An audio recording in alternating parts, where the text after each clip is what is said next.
rolling. Okay, now we're going to install the CPU heatsink fan. As you can see, this has thermal compound already applied.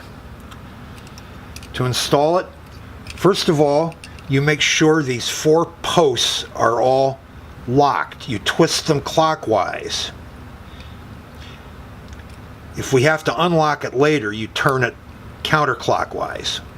But to install it, they need to be locked. Okay.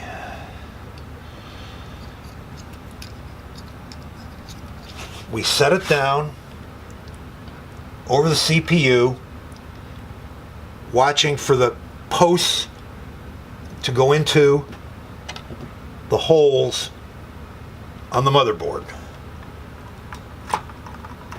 Okay.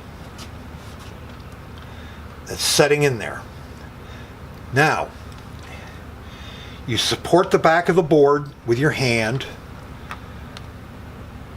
Put some down pressure with your thumb on top of the fan, and then you snap these posts down into the board, going in a crisscross pattern. You got to hear them click.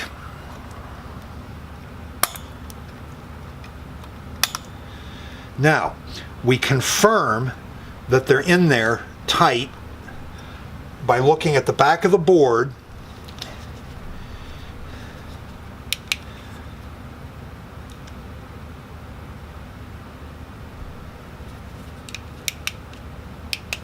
and making sure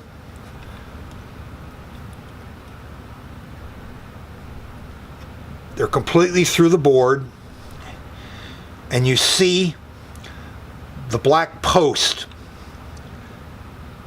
flush with the white socket.